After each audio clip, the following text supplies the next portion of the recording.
My name is Ankur Singla. Just to correct you a little bit, I am PGY1 Internal Medicine at Northwest Health in Indiana. So coming to program signals, which is kind of a new thing, started just 2 years ago. So your key is here to get the highest number of interviews possible, right? So what you guys need to do there is, I'm not sure if you guys are all applying to internal medicine, psychiatry, emergency medicine, family medicine. I'll just give you a brief of an idea what you guys need to do here, other than the program signals, which I'm going to discuss after this. So for example, take an example, I'm applying to internal medicine and I maybe decide to go for like 200 programs for internal medicine when I'm applying to that. But what you guys need to do in addition to that is, for example, internal medicine is your number one preference, but you're okay going with family medicine, maybe emergency medicine, etc. So what you need to do is you need to check that how many signals are possible in family medicine. For example, here we can see in this list, do we have family medicine in there? Yes. So family medicine has got 5 signals this year. Emergency medicine has got 5 signals this year. So what you need to make sure is, even if your preference is internal medicine, you go for applying at least five family medicine and 5 emergency medicine programs as well, which will not cost you much. But and you signal all those 5 programs, whichever you apply for in family medicine and emergency medicine. When you signal them, and that gives you an additional advantage because you have those 5 signals just getting wasted if you don't apply for them. Think it that way. So apply to family medicine and emergency medicines, those 5 programs each, or maybe more, 7, 10 programs, and signal 5 each of those family medicine and emergency medicine. That will help you secure one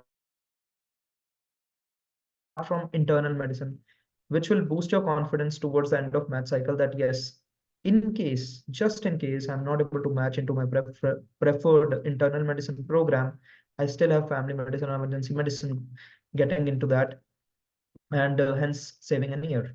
So if that's something you guys would like to consider, go with it.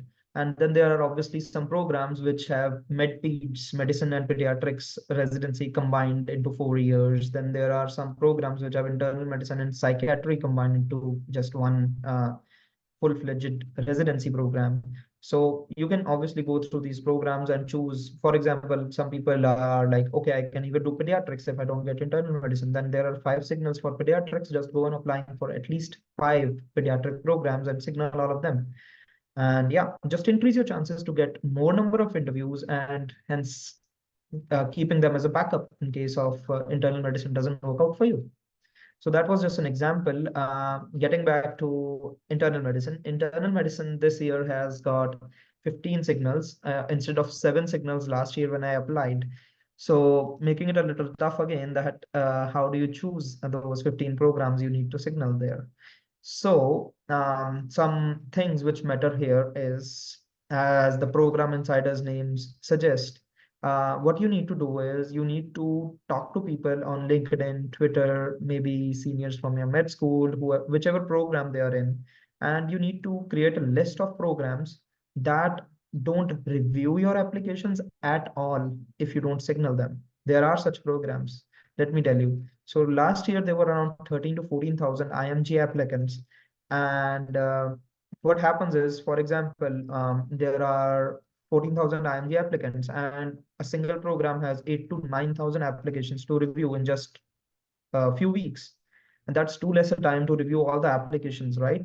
So what they do is, out of those 8,000 people, maybe just 1,000 signal them.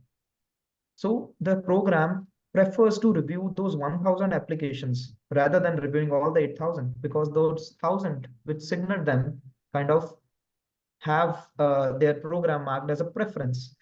So that's where the need to choose your programs comes like very wisely. So, but there are, on the other hand, some programs which will tend to review all those 8,000 applications, 8,000 applications, whichever they receive. So this is some information which is not available outside in public, right? But of course, if you stay active on LinkedIn, stay active on Twitter. There are some program directors, there are some residents who can put out the information, or maybe talking to them via direct messaging can help. And you got to get to know 4 or 5 or 10 programs that, yeah, these are the programs whom I definitely need to signal if I want them to review my application or get an interview there. Then there are other programs who don't consider signals very much of value, and you can just apply to them without signaling. So that's number one factor which you need to consider. And then there are, of course, generic factors like you have seniors from your own med school or nearby med schools, or there are some previously matched to residents whom you met during any conferences or events, or maybe just you met them virtually over LinkedIn, Instagram, Twitter, etc. So that's something you can always consider. And then, of course, there are two addresses which you put in your ERA CV, as you might have heard from Dr. Habir yesterday in the ERA's application session.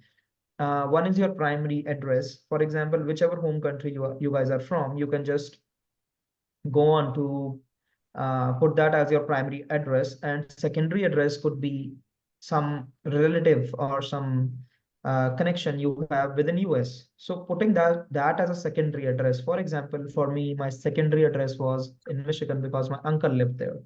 Now, what I could do is that I could choose out of those 15 signals, 2, 3, or 4 places within that city or within that state where I have my family connection, so that I preferably match there and hence have an easier life for the next 3 years.